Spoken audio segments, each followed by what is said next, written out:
Hello, everyone. Welcome to this episode of the Higher Ed Geek Podcast. This is episode number 25 with Ashley Artrip. Just somebody who is super cool, doing really neat work, kind of at the intersections of work and education and the future of both of those things and moving towards that. So she has a really interesting story, just how she got to be working at her current gig with the SV Academy. You'll learn more about that. But she's kind of part of this group, which I've been trying to think of a cool name for, but sort of just kind of higher ed hustlers, people working at the intersections of work and education. So be sure to look at the past episodes with those other members of that group, and I'm sure I'm going to have a lot of them return here soon. I actually just talked with Brian, and his episode is going to post the next couple of weeks. So definitely check out all the cool stuff that we mentioned in this episode down in the show notes on the blog. Just go over to higheredgeek.com. And after this brief message from our sponsor, this is episode number 25 with Ashley Artrip. It's an honor to have our good friends at SwiftKick be a sponsor of the podcast because I've seen their work firsthand, and it's truly unlike any student leadership training I've experienced. They've been voted Best Student Leadership Program unprecedented 5 times, so you know they must be doing something right. As a bonus for our listeners, SwiftKick is giving a $500 discount off their normal speaking fee if you mention Higher Ed Geek when you contact them. I highly recommend their trainings for your campus, as your students will be talking about it for months afterwards. It's really great stuff. Check them out, swiftkick.hq.com, to learn more, and let them know I sent you. Now, back to the show. Yeah, but how are things going? I guess I forget when it was that we hung out, but it feels like it's been a while just because I had a lot of other stuff going on. But I guess no, you're like still relatively new in the job there, which I guess we'll talk more about in the actual episode. But yeah, how's everything going? It's going really well. And yeah, I feel like it's been so long since we met up, but things are going really well. You know, like you, I'm so busy. Everything is just flying by. I'm actually moving to a new apartment. So we finally signed the lease. We're finally dealing with all this stuff now. So that process is like over with. So that's good that, I don't have to deal with that stress anymore. But anyway, about to go to San Francisco next weekend, and all of us are kind of moving very fast. So yeah, because I think it's just increasingly becoming kind of aware to me of just like sort of just life stuff and adulting, like it's just like there's always something where it's like, oh, we got to do that this weekend. Oh, we got to go do this and that and whatever. So yeah, that's kind of been part of it. And I just had a trip to North Carolina that was sort of like half a like holiday present to my wife, and also sort of like celebrating her birthday, which is next week. So yeah, we were in like Charlotte and Asheville, North Carolina. Oh, no kidding. Asheville is like, I think I told you did I tell you how much I love Asheville? Maybe, yeah. I think that was part of like, we had heard a lot of good things, which is why we wanted to go. But also when we were saying like, hey, we have this coming up, a lot of people were like, oh, that's going to be so great. You're going to love it. Yeah. So. Did you go hiking, or what did you guys do when you were in Asheville? We mostly did, like we were in, like we flew into Charlotte. We're there for a little bit of time. Most of it was in Asheville, but yeah, I mean, we tried to go to, it was sort of out of the way. We just had a friend who recommended it. Like, it was like Water Rock Knob or something, some sort of like lookout, but it was like the road to it was closed, which was kind of a bummer. But, what we mostly did was just like kind of drinking craft beer, eating our way around, and like coffee shops and donuts and other like local places. So, all of that was good. I mean, I would totally go back, like, kind of the proper time of year, I guess, to, do some of the outdoorsy stuff. But it was a really great city. Awesome. Well, you did everything right then if you drank craft beer and ate at good restaurants, because that's exactly what I do every time I go there. I actually haven't done any of the hikes, and I really, really want to do them, and I've heard amazing things about them, but I've only gone in the winter, so when it's super cold, so all I want to do is just stay in and drink some nice craft beer for sure. Yeah, and there's plenty of it. Oh, yes. Yeah, so yeah, that was really cool. And yeah, just kind of continuing to, just check out cool new places that folks recommend checking out. So it was a good time. But yeah, I kind of like threw off my whole week and routine and everything, which is like just kind of getting back. We're just like, this week has felt very long, but also it goes quickly. Weird kind of conceptions of time. Yes. Yeah, I mean, I really do appreciate you making time for this episode, and just always neat for me, especially people that I've met in person, just to, to kind of continue that conversation for the show here. People are just doing cool stuff. So I know you've kind of have a interesting pathway through higher ed, and I'm curious to kind of hear a little bit more about that and just the things that you geek out about. But Sure. we will start off here as we always do. If you just want to give folks a quick introduction of who you are and how you got to be where you are today. Sure. Yeah. So first off, thank you so much for having me on today, Dustin. I'm really excited to continue the conversations that we've had around higher education and the workforce, and share a little bit about what I'm doing currently. So right now I work at SV Academy. It's a San Francisco-based startup. And wow, I got here in such a it's been a very interesting journey. And it actually started off in college. One of the first things that I really noticed when I got to college is that I was very passionate about helping people not just find careers, but help them find careers that match their professional strengths and their interests. And this passion has really set the framework for my professional career and kind of what I do today. So when I was in college, I had a startup, and this startup was a platform that would connect current college students to alumni. And there was an algorithm that we were working on that would match these students up to their alumni based on professional strengths, but also professional interests. And I'm a firm believer that,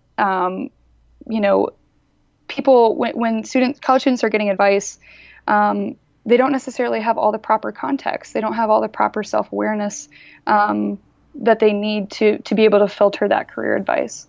So with this platform, really, what I was hoping to do with it is to provide them with a mentor who could tell them what their experience was in a career that they were interested in, but also coming from someone who thought like them, who was wired in the way that they were. Mm-hmm. So, I just thought that was an extremely important aspect of career development, and something that you just weren't taught, when you first enroll in college.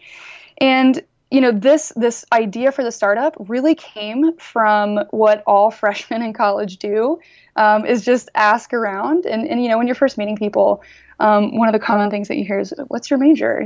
Why are you studying that? And that was really how this idea for the startup came about, is I was asking students what they were studying. And I'm a person who's very curious about others. So I would always kind of take that conversation a step further and say, why are you studying that? And a lot of them would say, I am at the point where I am, or I'm studying this because my parents told me it was a good idea, or I heard that I can make a lot of money someday, or I know I'll always have a job after graduation. And it just, it really bothered me. And I just feel like a lot of students didn't necessarily have all the information that they needed in front of them to be making those big decisions, when you're 18, 19, and 20. So that's where the idea for the platform came about. And then, to kind of connect that to where I am right now, well, even before that, I worked at Gallup. And when I was doing research for this platform, like I said, a major component of the algorithm was to match students based on their strengths. Mm-hmm. And if you're familiar, are you familiar with the StrengthsFinder assessment? Yeah, I love it. Oh, awesome. You're definitely a believer then. So that the StrengthsFinder assessment was actually a component of the platform. So I was doing a lot of research on the StrengthsFinder assessment, but also just kind of this problem, that I was trying to solve, is this kind of career advice gap, or just helping students make more informed decisions when they enroll in college. And Gallup has a ton of research. They're continuing to do a lot of research on this topic. So I learned more about Gallup, and I actually came across the blog of an employee at Gallup. And it's still kind of funny to think back of what actually happened. So I was reading this blog, and it said, my role at Gallup is to have 1 billion people take this StrengthsFinder assessment. And as a 19-year-old college student, I'm just like, wow, my platform involves that assessment, and I could really help him achieve that goal. He was brought on to Gallup for the specific purpose of expanding the assessment and having more people take it. Mm-hmm. And I just decided I should email him, see what happens. What's the worst that could happen? I could shoot him an email and say, hey, I have this idea, and I think we should partner together. And this person, so if you're familiar, are you familiar with Ancestry.com? I know of it, yeah. Yeah. So Ancestry.com was created by Paul Allen. And Paul Allen, not Microsoft Paul Allen, but Ancestry.com Paul Allen. Paul Allen was hired at Gallup to, to have more people take this assessment. And that's who I reached out to. And I didn't really find that out until after I sent that email. And I was like, oh my gosh, can't believe I just did that. But he ended up getting back to me that night and said, I want to hear more about your idea. I would love to figure out more ways that Gallup can work with you, or just, hear more about your platform. So long story short, I ended up pitching my business idea to Gallup. And instead of partnering with me, they ended up offering me a job and said, hey, these ideas fit really well with what we're trying to accomplish within higher education institutions, and really help students understand their strengths and how that really connects to their collegiate experience, but also after that. So I was at Gallup for about 2 years. I learned so much. It's such a great organization to work because you learn something new every day with research and things like that. And now I get to put all that research into practice. So if you're familiar with Gallup's higher education research, a lot of it talks about mentorship, having work experience, how those things really help set students up for success for life after college. And that's what we do at SV Academy. Very cool. Yeah. And I think, I guess something I'm curious about, like, cause with that whole journey, you obviously are somebody, you kind of were pursuing, kind of a your own venture and starting something, and then ended up at this, kind of esteemed organization, very large and everything. I'm curious what that was sort of like, and maybe if that was a part of what led you to want to kind of jump on with something else new, of that idea of just like, you like building things, you like creating things. I guess what were those decision points of, making those pivots? Because obviously, there's a common throughway of people kind of, finding careers that speak to them and kind of align with their goals and strengths more closely. But I guess, what were those decision points? Because obviously you could have been like, no, Gallup, I don't want to be a part of your big organization. I want to do my own thing. Yeah. What were those kind of decision points? Because obviously looking back, you gained so much from it, but it could have been wildly different. And what, I guess, was that decision point to then kind of move to another very different organization? That's a wonderful question. I really think for me, it was kind of two things. And the first one was that I wanted to go all in on this idea, and I wanted to learn a lot more. And, I didn't think that I had all of the tools at my disposal to just completely break away from college and start my own venture and do my own thing. So it was a little bit strategic in that sense. And I kind of saw this, going to Gallup as kind of the second best option for me, because I served more as an intrapreneur. And I think it's kind of a funny term, but it makes a lot of sense. To me, what an intrapreneur is that you have the capacity and the access to the resources that a lot of startups have, but you also have the backing and the security of working for a larger firm. So to me, it didn't seem as risky at the time. And then the second component, and this is really what kind of put me over the edge, was that the idea that I could work so closely with such an incredible entrepreneur, such as Paul Allen. I am someone who learns through relationships and through mentorship, and I knew that this was just an opportunity of a lifetime. If anything, if my ideas never went anywhere, or if everything fell flat, I knew that it was a gut reaction that I would get a lot out of this relationship and learn how to, kind of apprentice under this great entrepreneur and learn kind of the ins and outs of what it means to think in a non-traditional way. Yeah, that makes sense. And so, you're working now for SV Academy, and maybe if it's anything that you're really utilizing now, or just stuff that kind of buoyed you throughout your time with Gallup and everything, obviously that was a time for you, like you said, like during your college experience, you were cultivating this idea and then kind of took it to them to, realize it a bit more with their support. But I guess like, what do you feel like from your college experience? Like, what did it give you personally and or professionally, through all that time that you felt like was like beneficial to you through, these early stages of your career? Yeah. Gosh, a lot of things. I think I'll start off by saying that I most certainly would not be where I am today without college and higher education. And I think, what it gave me, both personally and professionally, is actually what I think a lot of, if you would ask a lot of people, what the purpose of higher education is, I think a lot of the answers sound something along the lines of, to create critical thinkers or great thinkers. And I think for me, it definitely instilled a mindset of asking great questions and thinking of things in different ways and challenging perspectives or, beliefs that I had held before coming to college. But I think, to get to that point of becoming a critical thinker or a great thinker, it was most certainly not in the way that other students reach that end goal. For me, traditional four-year higher education just didn't work for me. And I'm okay with that. I wasn't okay with that for a long time.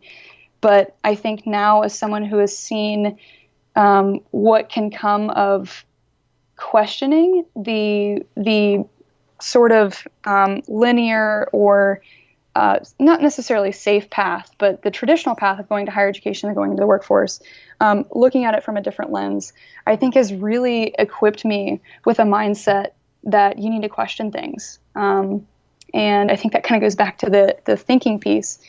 And I just think that success can be achieved in so many different ways, and that higher education most certainly is a path for a lot of people. But it wasn't necessarily a path for me explicitly, but I think higher education is definitely a path for success for a lot of people. And kind of as a result of that, really the main takeaway there is that I know that I'm a non-traditional thinker. And what I really want to do is to provide access, and I want to provide information for students who felt that discomfort that I felt, who were sitting in the classroom thinking like, I just want to start a business, or I just want to build something, who feel that pain and they can't really put their finger on it, why they feel this discomfort. That's what I want to do, and that's what higher education really provided for me. And I think that's a really incredible thing. And it's definitely not a traditional way of viewing it. Mm-hmm. Well, yeah. And I guess just for kind of folks' clarity and stuff, because, that's like a big thing for you and big for what you're doing right now. So before I get to my next question, because, we hung out recently with a group of people that are kind of all working and thinking in spaces that are sort of trying to kind of build for the future of education and work and those intersections and all of that. So I'll link out obviously to everything we talk about in this episode if people want more info on like Gallup and strengths and stuff, and also, SV Academy. But the people that we were kind of talking in that group with, I think now you're kind of completing the kind of pantheon, like for my past podcast, I talked to all the people, and I'll probably talk to them again for this one. But, I talked to all the other people of the group, Kevin O'Connell, Grant Schroll, and Brian Leduc. So if people want to hear more about them and the things that they're doing, I'll link out to their old episodes.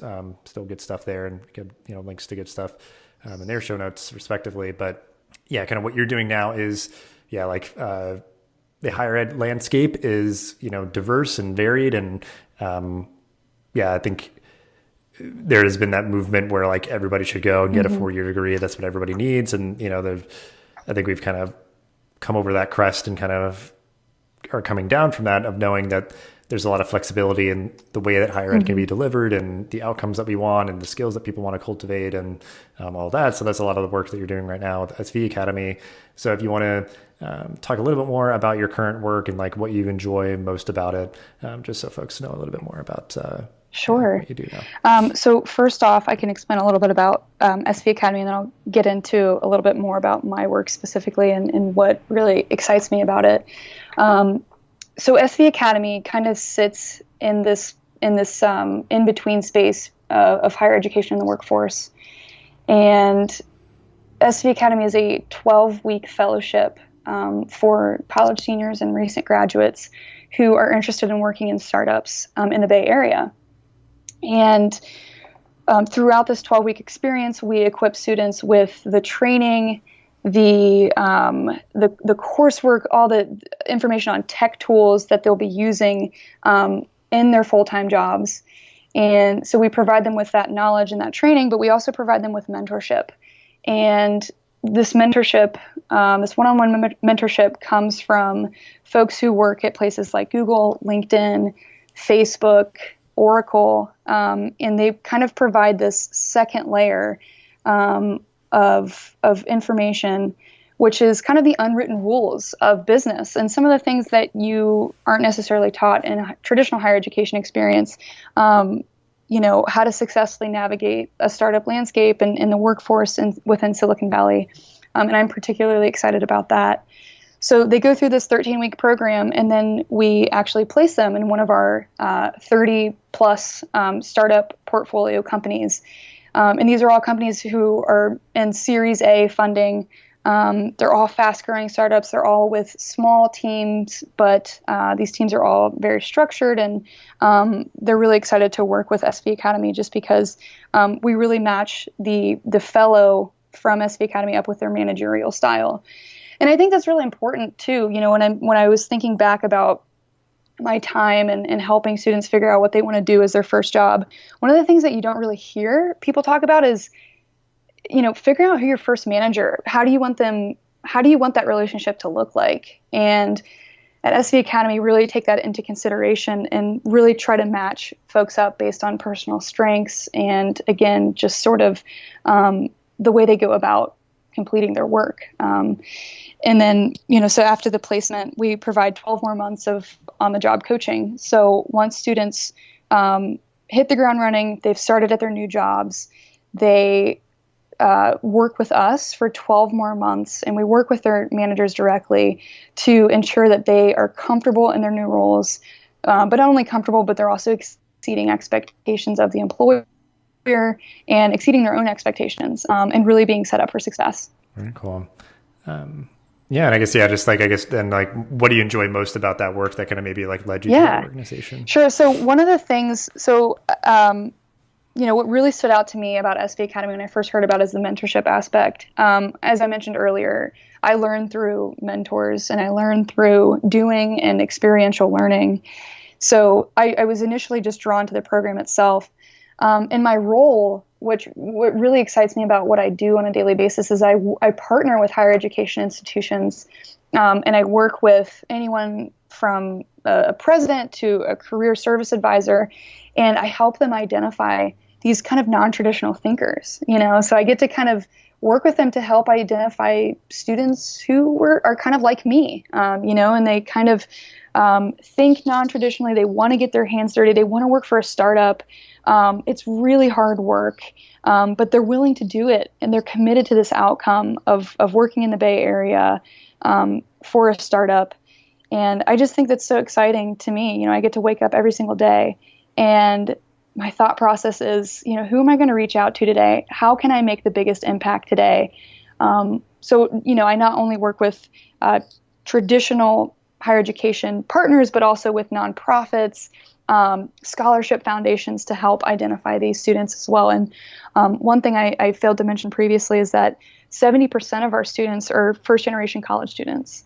So there's just this big mission work that I feel every day. And, providing access to this information and to this opportunity is is, to me, I feel like it's legacy work, and I get to do that at a young age. And I know that's such a huge responsibility. But it's also it's a great privilege for me to be able to do that every day. Yeah. Yeah, because I think it is that part of, getting sort of gainful, but also like positive, formative, developmental employment for these people, especially first generation college students. Like, that's realizing a huge outcome of higher education right now. That's what most students are looking for.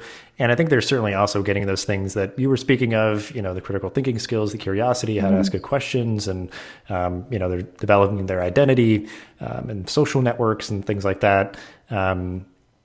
But yeah, I mean, that's a very immediate and important, and sort of, it's going to, I think, anchor a lot of those things that they would, they're maybe not appreciating or realizing right away. Like right after they leave college, it's like, yeah, I grew so much and all that. Like they'll reflect back and, maybe kind of be more aware of that growth that happened. But I think they probably won't realize it, and maybe will, resent it, like a lot of students who feel like, they went to a school, they went and got into a lot of debt, and they don't have this sort of career livelihood, or sort of, they might be sort of like underemployed or something. So I think, yeah, you're kind of that bridge that, obviously these people might not like stay at this job forever, like hardly anybody does anymore anyway, but you're at least just kind of like cushioning that landing after college, which I think can be so hard for so many people. And if you're just able to be that guide, I think that is really valuable. And like you said, I mean, you're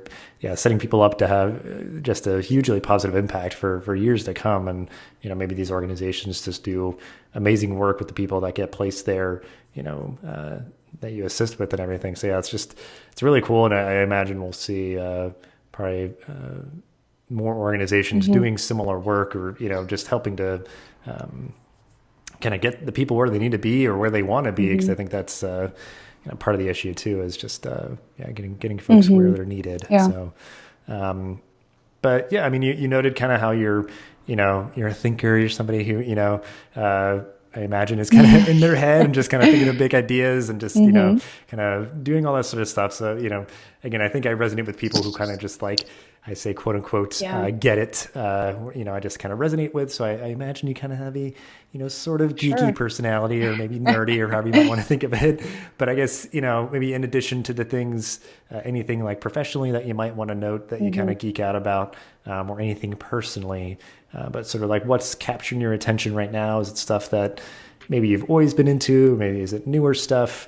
Anything that you would like to share? Oh gosh, that is such a hard question, because I geek out about so many things. I think you hit the nail on the head when you were saying that I'm up in my head a lot. I think a lot.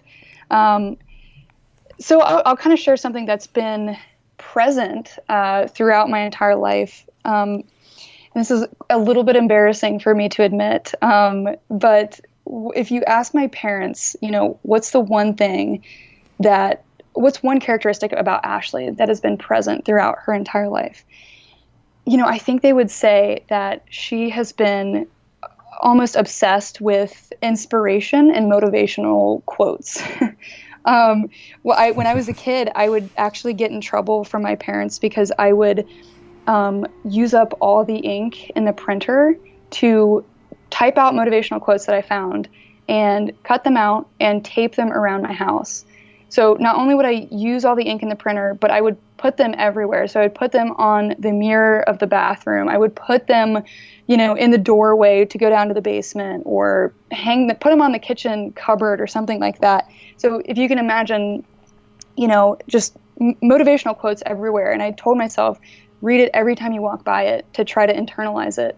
I've just done that all my life, and I don't really understand why. I know it makes me really happy, and it really energizes me. But kind of how that's manifested now. So kind of going from where I used to be with using all the ink in the printer, now I just read all the time. I love self-help books. And I know, again, it's a little embarrassing for me to admit, but I absolutely love self-help books. I actually just had to buy a brand new bookcase for me to fill with all of my books that were just kind of sitting in a pile. And they're all kind of self-help related material. But I really geek out about that.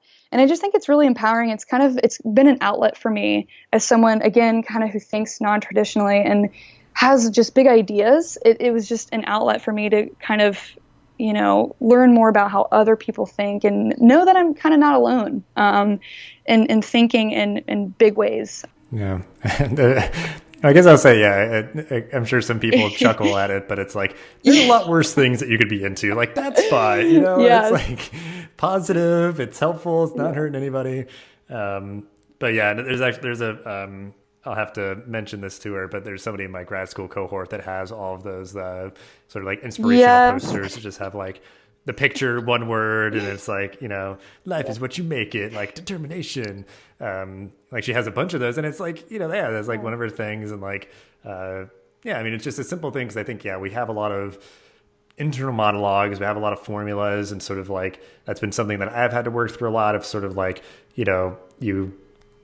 your mind kind of predicts the future and, catastrophizes thing, like we have all these things that will, internalize, like you said, and just like, if you can almost kind of flip that script and just sort of like, kind of click on like more positive messaging and stuff. It's like, that is good. And that I've like, I had a whole, positive psychology course in grad school that was sort of like applied to like, sort of like college counseling and using like, strengths and sort of positive psychology and, applying that to the higher ed landscape. So, just the general idea that I think the world can make us to be, just have like negativity bias and all those sort of things. So it's good on you for trying to, kind of, intercept those biases that I think, some people aren't really aware of. But, and I think like self-help books, like I guess that's some of what I read too. Like I read a lot of those, or like a memoir of somebody, kind of notable, successful. And I know sometimes I think there's like a YouTube series or a podcast series about people who like try to live their lives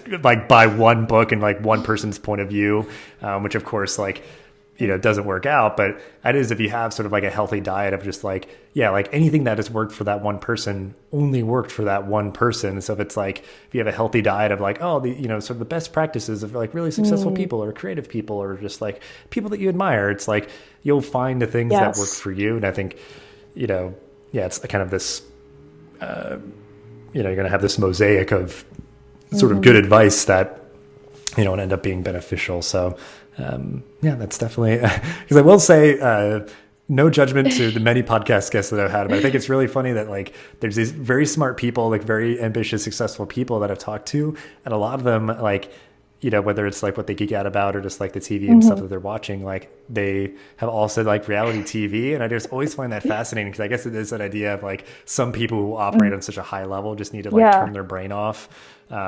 But it's like, like I try to, I guess balance it out to be like, I try to be pretty, low key zen, like go with the flow and just try to read good books about people's stories and like, sort of their point of view on the world. So, because I just never have watched reality television. I really, I guess it's just not for me. I guess I'll watch like a dumb comedy. That's where I like turn my brain off. But nevertheless, so I think pretty clear how those things have kind of positively contributed to your life. But I guess any maybe like of those books that you're reading or shows or like podcasts or things that you're listening to, just any sort of content that's capturing your attention lately, stuff that you might want to recommend that we can. So I am reading, as a lot of folks are reading, Principles by Ray Dalio, and I'm reading that as well. I kind of jumped on the bandwagon, so to speak. I really like this book, and if you haven't had a chance to read it or check it out, it's just an incredible, so I'm looking at it right now. You can open any page of this book and you will read something that is just so incredibly insightful, but it's written in a way that's a lot different from a lot of the self-help books that I've kind of read in the past. It's just written in such plain English. It's just sentence after sentence. It's just really strong, powerful, insights of ways to think, of ways to have clearer thinking patterns or how to make better decisions. It's really interesting. So I won't talk too much on that, but there is something I definitely want to recommend. And it's not necessarily a piece of content in particular. It's an app actually, that really fuels my self-help, addiction, so to speak. There's an app called Blinkist. I don't know, Dustin, have you ever heard of Blinkist before?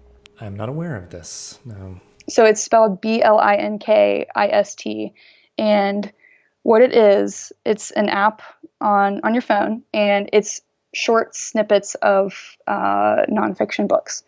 So if there are, this book that you've been trying to find time to read, but you just don't have time for it, it will summarize it for you. And it's like Cliff Notes, basically, audio Cliff Notes, in points and chunks. And I listen to it when I get ready in the morning. Because I don't necessarily have time to read 7 different books at once as much as I want to. And it just provides really awesome little tidbits to start your day. And you're just like, wow, like Habits of Effective Speakers. I just made that title up. But you can just read that before you start your day. If you have a big presentation or a speech coming up, you can just kind of take little bite-sized chunks, and it's kind of like a TED Talk too. So if you don't necessarily want to purchase it, I would definitely suggest the TED Talks, which everybody knows about. But yeah, if you're looking for specific titles of books and you don't have time to read them, definitely check out Blinkist. Gotcha. Yeah, that's a good recommendation. And then, we will end on a positive note, as we always do. Just anything or things that you are looking forward to in your job and life, the world, just to end things on a optimistic note. Yeah, so this is a little bit of a selfish positive note, but I'm really just excited to one day put all of the things that I've picked up and learned from folks like Paul Allen, when I was working with him and learning from him, and my current CEO, Raheem Fazal. I can't wait to just put all of this information that I've learned and I've stored in Google Docs and notes over the years, and all these like little nuggets that I've gotten from all the books that I've read, to put it into practice and to kind of put it into play. I don't know what that's going to look like, whether that becomes a company or a book of my own, or maybe even a podcast or something like that. I'm just really excited to see how that manifests itself, because really what I want to do is just give all this information back that I've picked up. And again, kind of going back to the point of what I want to do is make the path for non-traditional thinkers easier and more accessible. I kind of see this as a way of doing it. So this is kind of more of a bigger life goal of what I'm excited about, but I'm, nevertheless more just really excited about it for sure. Yeah, it's good. Generous of you to not want to kind of hog all of that goodness for yourself, and either use it to, like, if you're running something, and you are like, oh, what would this person think about, this problem? You always have these like little morsels and advice and wisdom from good folks that you've interacted with, and you could sort of, purify it down into, a book or a podcast or anything like that. But also just like, just having something to go back to when, you might have a difficult dilemma on your hands. But it's just a good mindset to have, of just learning from the good folks that you work with, and even the people that you maybe you serve, like these students that you're impacting. I'm sure they will tell you amazing stories of the impact that you've had, and kind of always having that be a good grounding for you. I really appreciate all that you've shared about your journey and the cool things that you're doing now. So again, everything that we mentioned in this episode will be in the show notes, so definitely go check that out. Just really appreciate your time, Ashley. And I'm sure we'll see you soon or talk soon. Just have a good rest of your night. All right. Thanks, Dustin. Appreciate it. This podcast is a proud member of the Connect EDU Podcast Network, bringing together diverse voices and thoughtful discussions to the higher ed community. Check us out online at connectedu.network or on Twitter at connectedupod. Thank you so much for listening to this episode of the podcast. Please rate, review, and subscribe so you'll never miss an episode. Thanks again for listening, and I'll see you in the next episode of the Higher Ed Geek Podcast.